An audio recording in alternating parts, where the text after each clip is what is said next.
Assalamualaikum warahmatullahi wabarakatuh. Perkenalkan, saya Gali Widyarini STMT selaku dosen program studi Teknik Sipil Fakultas Teknik Universitas Semarang. Pada kesempatan kali ini, saya akan menyampaikan terkait mata kuliah yang saya ampu sesuai dengan keahlian saya, yaitu mata kuliah perkerasan jalan. Mata kuliah perkerasan jalan ditujukan untuk mahasiswa prodi Teknik Sipil di semester 5 dengan kode mata kuliah TSS 25048P dengan bobot 2 SKS. Mata kuliah ini diselenggarakan sebanyak 16 pertemuan tatap muka yang terdiri dari 14 pertemuan penyampaian materi dan 2 pertemuan ujian tengah semester serta ujian akhir semester. Mata kuliah perkerasan jalan membahas tentang bahan penyusun struktur perkerasan jalan, perencanaan struktur perkerasan jalan, kerusakan perkerasan jalan, pelaksanaan konstruksi jalan, serta pemeliharaan lapis struktural jalan agar mampu menahan beban lalu lintas secara aman dan efisien selama umur rencananya. Adapun capaian pembelajaran lulusan atau CPL Prodi meliputi CPL 07, CPL 09, CPL 12 yang telah tertera pada RPS yang divalidasi oleh Ketua Prodi. Capaian pembelajaran mata kuliah atau CPMK yang diharapkan dari mata kuliah ini adalah CPMK 124, yaitu mahasiswa mampu menerapkan konsep teoritis di bidang teknik sipil secara umum. Kemudian CPMK 092, mahasiswa mampu menjelaskan metode pengawasan dan pengendalian pelaksanaan konstruksi, hasil perencanaan ataupun perancangan rekayasa di teknik sipil. Dan yang ketiga, CPMK 073 yaitu mampu merencanakan infrastruktur di bidang teknik sipil. Metode pembelajaran pada perkuliahan perkerasan jalan meliputi metode ceramah, diskusi, dan project based learning. Metode ceramah yaitu penyampaian materi secara tatap muka di ruang kelas, di mana materi dapat diunduh oleh mahasiswa melalui LMS e-learning USM. Penyampaian materi ini juga didukung oleh beberapa media, antara lain PPT, Canva, dan juga beberapa software seperti menti.com guna mendukung pemahaman materi pada mahasiswa. Metode berikutnya adalah metode interaksi, yaitu interaksi dua arah antara dosen dan juga mahasiswa yang dilakukan saat perkuliahan melalui tanya jawab ataupun diskusi. Metode project based learning yaitu metode di mana mahasiswa aktif mengeksplorasi, menilai, menginterpretasi, dan mensintesis informasi untuk menghasilkan suatu proyek hasil pembelajaran di akhir perkuliahan. Asesmen atau penilaian yang dilakukan dalam mata kuliah ini terdiri dari asesmen formatif yang dilakukan melalui kuis, tugas individu maupun kelompok, sikap keterampilan sesuai dengan RPS. Asesmen selanjutnya adalah asesmen sumatif untuk penilaian akhir berupa UTS dan juga UAS. Referensi pada mata kuliah ini menggunakan buku referensi karya beberapa penulis, peraturan dan pedoman yang berlaku, jurnal bereputasi yang memiliki nilai kebaharuan agar mahasiswa mampu mengikuti perkembangan ilmu pengetahuan dan teknologi terbaru. Berikut, mari kita saksikan video pembelajaran mata kuliah perkerasan jalan pada pertemuan ke-9 tentang definisi, kriteria, dan karakter perkerasan kaku. Oke, selamat siang. Assalamualaikum warahmatullahi wabarakatuh. Waalaikumsalam warahmatullahi wabarakatuh. Oke, bertemu lagi di mata kuliah perkerasan jalan. Kali ini kita akan membahas terkait perkerasan kaku. Sebelum kita masuk ke dalam materi, tentunya kita harus mengetahui apa tujuan pembelajaran dari perkerasan kaku ini ya. Yaitu yang pertama, di sini kita harus mengetahui CPL-nya atau capaian pembelajaran lulusan, di mana mahasiswa mampu menguasai dan memahami konsep teoritis di bidang teknik sipil secara umum dan konsep teoritis khusus di dalam bidang teknik sipil secara mendalam, serta dapat memformulasikan penyelesaian masalah secara prosedural. Kemudian capaian pembelajaran mata kuliah itu ada CPMK 124. Mahasiswa mampu menerapkan konsep teoritis di bidang teknik sipil secara umum, dan sub CPMK 1242 yaitu mahasiswa mampu menjelaskan konsep teoritis terkait perkerasan jalan kaku. Kemudian materi nanti yang akan kalian pelajari terkait perkerasan kaku. Di sini yang pertama adalah pengertian dari perkerasan kaku atau definisinya. Yang kedua adalah kriteria perkerasan kaku. Yang ketiga adalah karakteristik perkerasan kaku. Dan yang keempat adalah bahan penyusun perkerasan kaku. Kita masuk ke materi yang pertama, yaitu terkait pengertiannya. Di sini tertuliskan bahwa perkerasan kaku adalah jenis perkerasan jalan yang menggunakan beton sebagai bahan utama perkerasan jalan. Oke, bahan utamanya dia adalah beton. Ada yang masih ingat atau ada yang sudah tahu apa itu beton? Saya, Bu. Beton itu merupakan campuran dari agregat kasar, pasir, semen, dan air. Oke, betul. Jadi beton itu adalah campuran dari agregat kasar, pasir, semen, dan juga air. Kalau tanpa air kira-kira bisa nggak nyampur? Nggak, ya, tidak bisa menjadi campuran beton. Nah, di sini kita bisa lihat salah satu gambar dari bagaimana bentuk dari perkerasan kaku. Di sini ada bentuknya seperti slab atau plat beton.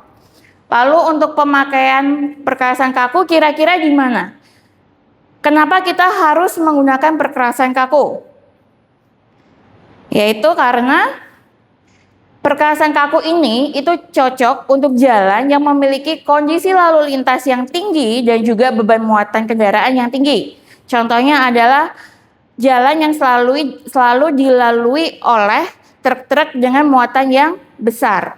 Sebagai contoh, yaitu jalan lalu lintas antar provinsi, seperti Jalan Pantura, ya. Jalan Pantura itu sangat banyak dilalui oleh truk. Nih ya, seperti kita lihat pada gambarnya, ada truk yang sedang melalui jalan dengan perkerasan beton. Kemudian jalan apa lagi? Jembatan layang atau flyover, itu kita juga menggunakan perkerasan kaku. Kemudian ada jalan tol dan juga persimpangan bersinyal. Jalan tol itu tidak hanya dilalui oleh mobil penumpang saja, tapi juga kendaraan-kendaraan berat. Jika dia melalui kota, itu pasti akan dialihkan ke jalan tol. Karena truk yang memiliki muatan yang besar itu dilarang masuk ke dalam kota. Kemudian, kenapa pada persimpangan bersinyal? Pada persimpangan bersinyal, banyak kendaraan melakukan pengereman, ya. Kendaraan itu dia akan mengerem ketika di persimpangan itu lampu yang menyala adalah lampu merah. Gaya rem yang dihasilkan kendaraan itu akan sangat besar. Jika menggunakan perkerasan lentur, aspal akan mengalami penggemukan atau bleeding. Sehingga pada persimpangan bersinyal itu pasti akan diarahkan menggunakan perkerasan kaku. Kemudian apa sih kelebihan dari perkerasan kaku? Di sini yang pertama, daya tahannya tinggi dan awet. Artinya kalau daya tahan tinggi dan awet itu akan berurusan atau akan berhubungan dengan usia dari struktur perkerasannya. Perkerasan kaku ini direncanakan memiliki usia 20 hingga 30 tahun, bahkan hingga 40 tahun. Kemudian kelebihan yang kedua adalah kuat menahan beban yang berat. Artinya perkerasan kaku cocok untuk lalu lintas yang padat dan juga kendaraannya berat. Kemudian yang ketiga adalah tahan terhadap genangan air. Beton itu tidak bersahabat dengan air. Artinya betonnya tidak akan rusak akibat air, tidak seperti aspal. Kalau aspal dia terkena air, dia akan cepat rusak. Kalau beton terendam air, dia tidak akan rusak. Yang keempat adalah memerlukan biaya perawatan yang rendah. Artinya adalah sini biaya pemeliharaan rutinnya sangat sedikit. Jalan beton itu dia tidak akan cepat rusak dibandingkan jalan aspal. Kalau kalian lihat di jalan-jalan, jalan aspal itu akan lebih cepat berlubang dibandingkan jalan beton. Makanya kenapa kelebihan beton adalah biaya perawatannya sangat rendah. Kemudian tentunya kita sudah membahas kelebihan, kita lanjut pada kekurangannya. Tidak ada yang semua itu punya kelebihan semua ya, tapi pasti ada kekurangannya. Yang pertama adalah biaya awal pembuatannya mahal. Kenapa bisa dibilang mahal? Beton, kita membuat beton itu pakai instalasinya banyak. Ya, alat instalasinya banyak. Nanti dari tempat plan atau batching plan harus dibawa ke site atau ke lapangan menggunakan truk mixer. Sebelumnya di plan atau batching plan itu aspal masih dimasak, dicampur antara agregat, semen, pasir dan juga air. Maka kenapa di sini bilang biaya awal pembuatannya dia mahal. Kemudian waktu pengerjaannya dia lama. Karena apa? Karena beton itu butuh waktu pengeringan atau namanya curing. Jadi ini diharapkan curing ini bisa menjaga keawetan dari beton. Kemudian yang ketiga adalah kenyamanan berkendara kurang. Kalau kalian rasakan ketika jalan di jalan aspal sama jalan beton, enak yang mana? Aspal. Iya betul, enak yang aspal. Kalau lewat beton kadang kita ada suara seperti buk begitu ya. Itu artinya itu dikarenakan betonnya tidak bisa meredam suara getaran. Kemudian yang keempat adalah perbaikannya sulit dan memakan waktu. Jalan beton itu kalau sudah rusak, yang diganti adalah satu segmen. Satu segmen itu satu kotakan. Kalau jalan aspal, kalau dia rusak, berlubang, itu hanya kita buat sisi kanan kirinya, ditarik garis panjang 20 cm, kemudian kita keruk, kemudian kita lapisi lagi oleh aspal. Kalau beton, dia misalkan yang satu segmen itu rusaknya hanya satu garis, tapi dia dalam yang kita bongkar adalah satu segmen, ukuran 5 meter kalikan 3,5 meter. Makanya di sini perbaikannya sulit dan juga memakan waktu. Kemudian kita lanjut pada kriteria rigid pavement. Jadi sini kriteria rigid pavement itu ditentukan antara lain yang pertama adalah dia harus kaku. Betonnya ini bersifat kaku, perkerasannya bersifat kaku karena digunakan sebagai perkerasan dari beton. Yang kedua adalah digunakan pada jalan yang memiliki lalu lintas dan beban muatan tinggi. Bu, boleh nggak kalau kita untuk beban muatan yang rendah? Tidak disarankan. Kenapa? Karena biayanya yang mahal. Jadi kalau kendaraannya hanya ringan seperti motor, itu kita cukup pakai perkerasan lentur atau bukan aspal. Tapi kalau muatannya tinggi, kita harus menggunakan ke beton. Kemudian yang ketiga, kekuatan betonnya sebagai dasar perhitungan tebal perkerasan. Mutunya dari beton itu akan mempengaruhi dari tebal perkerasannya. Kemudian yang keempat, usia rencananya bisa lebih dari 20 tahun. Kemudian karakteristik utama dari beton atau perkerasan kaku ini yaitu pertama adalah kekuatannya atau kekakuannya tinggi karena memiliki modulus elastisitas yang sangat tinggi sehingga hampir tidak mengalami deformasi plastis. Kemudian yang kedua, penyebaran bebannya. Distribusi bebannya ini adalah menyalurkan beban roda kendaraan ke area tanah dasar yang jauh lebih luas dengan tekanan yang lebih kecil. Dan yang ketiga adalah sensitif terhadap suhu. Sensitif terhadap suhu ini adalah untuk karena dia akan memicu munculnya tegangan lenting atau modulus ketahanan. Ini adalah karakteristik utama dari perkerasan kaku. Dari karakteristik ini kita juga bisa mengetahui kapasitas dari konstruksi perkerasan kaku, di mana tebalnya perkerasan kaku itu adalah untuk tebal plat betonnya saja untuk lapisan permukaannya itu berkisar 25-35 cm. Tebalnya ini dipengaruhi oleh dari beban muatannya, kemudian dan juga mutu atau kekuatan beton. Kemudian untuk mutu beton yang kita gunakan adalah kuat tarik lentur. Kalau kalian tahu, beton itu yang kita uji ada sebelumnya ada 2. Ya, kalau pada struktur itu ada 2, kuat tekan dengan benda uji kotak dan juga kuat tekan dengan benda uji silinder.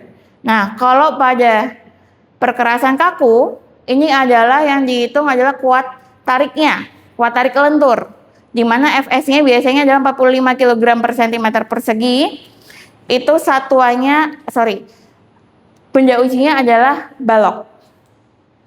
Ya. Kemudian untuk kapasitas daya layannya itu sebesar 8 juta repetisi standar axle load, sehingga nanti setara dengan perkerasan lentur yang tebelnya 55 cm.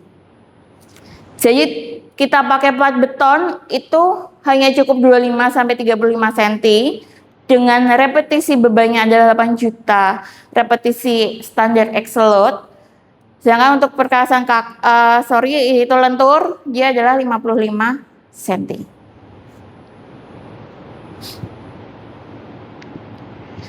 Kemudian kita lanjut untuk struktur perkerasan kakunya, yaitu sini terdiri dari paling bawah tanah dasar. Ini adalah paling bawah tanah dasar. Yang kedua adalah lapis pondasi bawah, dan yang ketiga adalah lapis betonnya.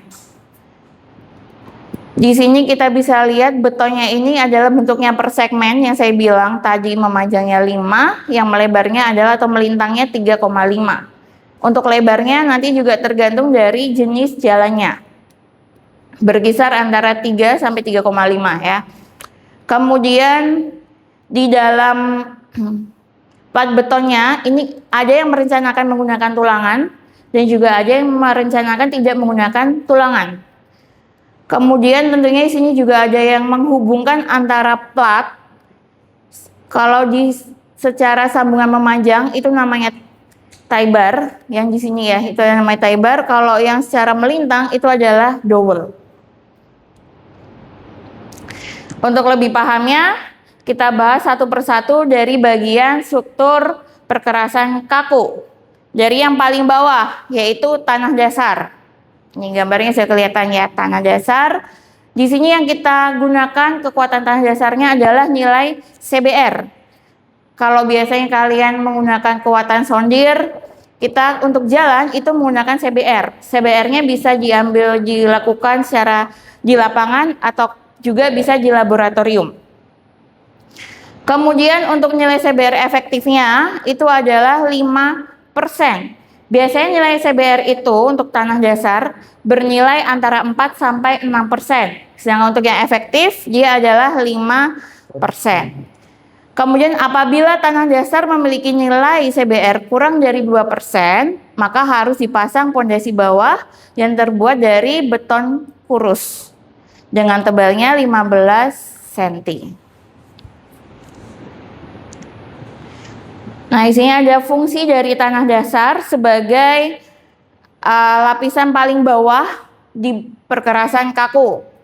Yang pertama, dia adalah pendukung beban utama. Jadi, subgrade ini memiliki daya dukung untuk seluruh konstruksi. Dia mampu mereduksi tekanan dari plat beton ke tanah asli dan juga penyebaran beban yang seragam. Kemudian yang kedua, kestabilan strukturnya, yaitu mengendalikan penurunan dan kembang susut. Yang ketiga adalah sebagai media drainase bawah untuk mempermudah pengaliran air, biar airnya tidak menggenang di permukaan, jadi nanti akan diteruskan ke tanah. Dan yang keempat adalah sebagai lantai kerja dan konstruksi, yaitu mempercepat pelaksanaan konstruksi, di mana dia akan memudahkan pergerakan alat berat. Kemudian lapis struktur yang kedua yaitu lapis pondasi. Di sini lapis pondasi itu macam-macam jenisnya, ada 5. Yang pertama bahan berbutir. Ini adalah yang biasa kita gunakan ya. Lapis pondasi yang biasa digunakan di jalan itu pakainya bahan berbutir, batu pecah yang distabilisasi semen, di mana kondisinya tidak boleh lebih kecil dari 5% untuk mencegah erosi fungsinya. Dan yang kedua, ada bahan sementitious yang mengandung semen, kapur, apu terbang, Dan yang ketiga ada stabilisasi dengan beton kurus giling padat. Ada yang keempat adalah campuran beton kurus atau link mix konkrit. Dan yang kelima adalah campuran aspal bergradasi rapat. Dari kelima ini kalian bisa menentukan lapis pondasi yang ingin kalian gunakan nantinya ketika kalian merencanakan struktur perkerasan jalan. Jangan digunakan semua ya, pilih salah satunya aja. Nah, untuk ini gambarnya. Di sini ada lapis pondasi agregat, ada kelas A dan juga kelas B, kelas C. Tentunya mutunya ini berbeda antara kelas A, B, dan C. Dinilai dari nilai CBR lapis pondasi agregatnya. Untuk kelas A nilai CBR-nya 90%, kelas B itu 60%, kelas C adalah 50%. LPA paling bagus tentunya adalah lapis pondasi atau LPA kelas A. Kemudian yang kedua ada lapis pondasi stabilisasi, biasanya digunakan untuk tanah yang daya dukungnya kurang, nilai CBR-nya kurang, sehingga lapis pondasinya perlu adanya stabilisasi. Yang ketiga kita bisa pakai lapis pondasi tanah semen. Yang keempat lapis pondasi beton kurus, ini juga untuk yang CBR-nya kecil yang kurang dari 2%. Kemudian yang kelima lapis pondasi aspal. Ini juga bisa digunakan. Terkait yang lapis pondasi aspal ini biasanya digunakan untuk yang pekerjaan jalan seperti peningkatan konstruksi. Ya, dulu sudah ada jalannya beton atau aspal, kemudian mau ditingkatkan, bisa kita menggunakan lapis pondasinya lapis pondasi aspal. Nah, fungsinya lapis pondasi itu apa? Kenapa harus ada lapis pondasi? Boleh nggak Bu kalau tanah langsung kita kasih beton? Nggak boleh. Jadi harus kita beri dengan lapis pondasi bawahnya dulu. Karena apa? Fungsi yang pertama yaitu mengendalikan pengaruh kembang susut tanah akibat terjadinya air permukaan tinggi. Yang kedua, mencegah intrusi air dan pemompaan pada sambungan konstruksi perkerasan beton. Yang ketiga, memberi dukungan mantap yang stabil dan seragam. Yang keempat adalah sebagai lapisan yang berfungsi sebagai perkerasan lantai kerja selama pelaksanaan konstruksi. Ini adalah fungsi dari lapis pondasi bawah. Jadi jangan sampai ketika kalian merencanakan menghilangkan salah satu bagian struktur perkerasan kaku. Kemudian kita lanjut untuk perkerasan yang ketiga yaitu lapis beton. Ya, di sini kelihatan dari sini ada gambar betonnya, ada tulangannya, menggunakan tulangan baja, ada lapis pondasi atas, bawah, tanah, dasar, dan juga ini nanti ada sambungan melintang yaitu dowel, dan juga tie bar-nya. Untuk lebih jelasnya kita bahas apa itu lapis beton. Lapis beton atau plat beton merupakan lapisan paling atas penahan gesek roda kendaraan sekaligus pemikul beban lentur struktural utama. Di sini fungsinya dia adalah yang menerima beban lalu lintas pertama kali, memberikan permukaan kendaraan yang merata sehingga pengendara merasa nyaman, kemudian melindungi struktur di bawahnya dari penetrasi air hujan. Oke, biar lebih paham kita tonton videonya di sini ya.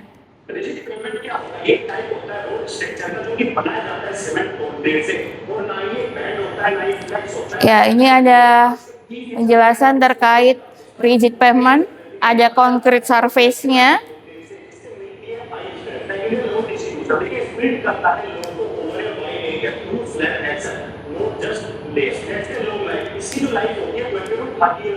Jadi dengan perkerasan kaku itu diharapkan usianya lebih panjang.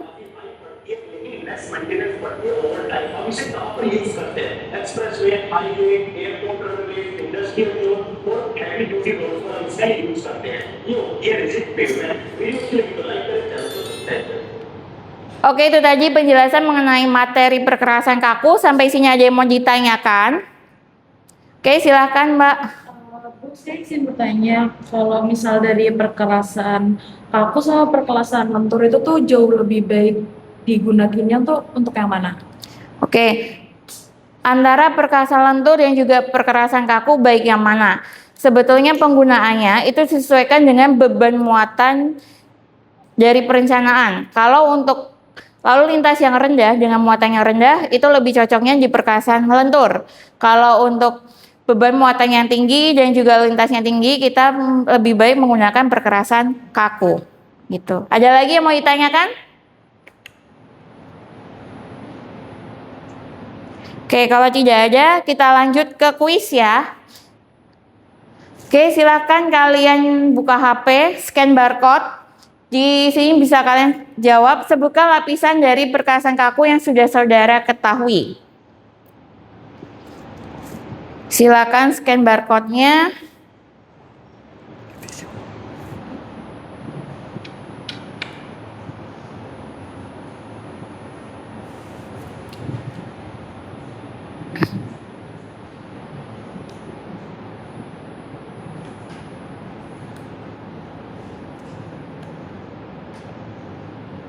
Sudah, sini nanti kita akan melihat hasilnya ya. Oke, sudah mulai jawab. Tanah agregat, plat beton. Oke. Ayo dua lagi. Sudah semua? Sudah. Oke, sudah semua ya. Oke, yang terakhir kita sampai di kesimpulan. Di sini ada yang mau menyampaikan kesimpulan dari pertemuan hari ini. Oke, silakan Mas. Perkerasan kaku adalah berbahan dasar beton diperuntukkan jalan yang bermuatan tinggi. Oke, boleh. Jadi kesimpulannya dari perkuliahan hari ini adalah perkerasan kaku adalah perkerasan yang berbahan utama beton digunakan untuk jalan yang memiliki lalu lintas dan beban muatan tinggi. Sampai di sini perkuliahan hari ini. Sampai jumpa lagi pada pertemuan berikutnya. Terima kasih. Assalamualaikum warahmatullahi wabarakatuh. Waalaikumsalam warahmatullahi wabarakatuh. Sekian video rekaman proses pembelajaran mata kuliah perkerasan jalan pada program studi Teknik Sipil Universitas Semarang. Video ini digunakan sebagai salah satu syarat penyusunan dokumen pernyataan diri dosen dalam unjuk kerja Tridharma Perguruan Tinggi PDD UKT PT Sertifikasi Dosen Gelombang 1 tahun 2026. Semoga dengan adanya video ini bisa menjadi pertimbangan penilaian yang baik dalam proses penilaian sertifikasi dosen gelombang 1 tahun 2026. Akhir kata, saya ucapkan terima kasih. Assalamualaikum warahmatullahi wabarakatuh.